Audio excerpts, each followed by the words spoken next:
नमस्कार, मैं अरुणा शर्मा आपके समक्ष उन चैप्टर्स का अध्ययन लेकर के निरंतर आ रही हूँ जो चैप्टर्स बच्चों की परीक्षा में अवश्य आते हैं। बच्चों, मैंने उन्हीं चैप्टर्स का अध्ययन कराना है जो चैप्टर आपके बोर्ड में आने वाले हैं। कुछ ना कुछ ज़रूर आएगा। 15-16 साल के अनुभव के बाद मुझे ऐसा लगा कि बिल्कुल ये चैप्टर में से कुछ ना कुछ आता है, इसलिए मैं बच्चों को इसके विषय में लगातार बताती रहूं। आपको स्कूल में तो आपके अध्यापक बता ही रहे होंगे, परंतु मैंने भी अपना दायित्व समझा और मैंने सोचा कि मैं रोज़ एक वीडियो बनाऊंगी उन बच्चों के लिए जो बच्चे याद करने में कुछ चोरी करते हैं। तो वो एक बार मेरी पूरी वीडियो देखेंगे, सुनेंगे तो उन्हें अवश्य याद आ जाएगा और उस बात को वो अपनी उत्तर पुस्तिका में ज़रूर लिखेंगे। बच्चों को अच्छे अंक प्राप्त हों, ऐसी मेरी विचारधारा है। देखिए, आपका गद्य खंड का तीसरा चैप्टर लखनवी अंदाज, यशपाल जी द्वारा लिखित एक व्यंग्यात्मक लेख जो उन्होंने ऐसे सामंतवादी जो पतन की ओर हैं, ऐसे लोगों के लिए एक लेख लिखा है जो बहुत सुंदर है। जो बनावटी दुनिया की जिंदगी जीते हैं और उन्हें नहीं पता कि हम क्या कर रहे हैं, हमें कैसे अपना जीवन चलाना है, उस पर एक व्यंग्यात्मक लेख बहुत सुंदर उन्होंने लिखा है। सुनिए, उसका कुछ अंश मैं आपके समक्ष प्रस्तुत कर रही हूँ और उसमें ही आपके सारे प्रश्नों के उत्तर भी होंगे।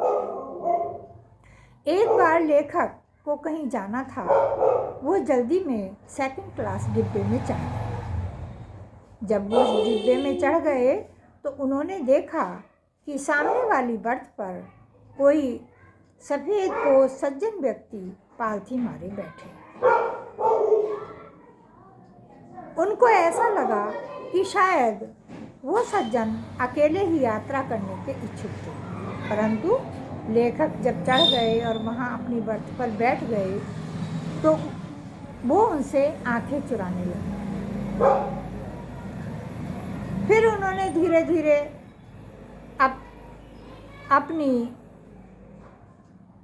मन की बात सोचने लगे कि मैं इसलिए इस शांत डिब्बे की ओर चढ़ा था कि मैं अपनी रचना को अंजाम दे सकूं, कोई दूसरी रचना अच्छी लिख सकूं, क्योंकि चलती गाड़ी में चलते पेड़, चलते गांव, शांत वातावरण होगा और मैं अपनी रचना को अच्छे तरीके से लिख सकूं।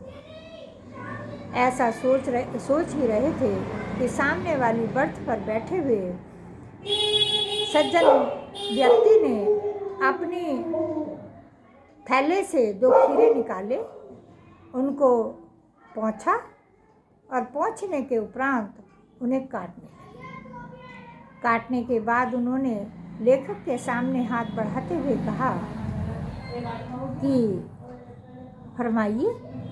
उन्होंने कहा शुक्रिया। जैसे उन्होंने शुक्रिया कह दिया तो फिर उस सज्जन व्यक्ति ने अपने खीरों को काट करके उस पर नमक मिर्च छिड़का और नमक मिर्च छिड़क करके उन खीरों को फिर कहा कि फरमाइए। लेखक शुक्रिया कह चुके थे, उन्हें लगा कि आत्मसम्मान की बात है, मैं नहीं लूँगा, पर लेखक के मुंह में भी पानी आ रहा था और जब वो नमक मिर्च काट करके लगा रहे थे तो उस सज्जन व्यक्ति के मुख में भी पानी आ रहा था और उस घूंट को अंदर अंदर पी रहा था। परंतु एक बनावटी पतन की ओर बढ़ता हुए लोग इसी प्रकार की हरकतें ही कही जाएंगी करते ही हैं। उन्होंने उन खीरे को काटने के बाद उन्हें अपने होठों तक लगाया, सूंघा और सूंघने के बाद एक एक फाँक को उन्होंने खिड़की से बाहर फेंक दिया। फिर उन्होंने अपनी तौलिया निकाली। तौलिया निकालने के बाद अपने हाथ मुंह पोंछे और हाथ मुंह पोंछने के बाद लेट गए। लेटने के बाद उन्होंने एक लंबी डकार भी मारी और फिर बोले कि ये खीरा अच्छा तो होता है, परंतु नामुराद मैदे पर बहुत असर डालता है। लेखक के ज्ञान चक्षु खुल गए और उन्होंने कहा कि देखिए, जब खीरे की सुगंध से ही मैदे पर असर होता है, तो मैं तो अपनी कहानी बिना घटना और पात्र के भी लिखी जा सकती है। धन्यवाद।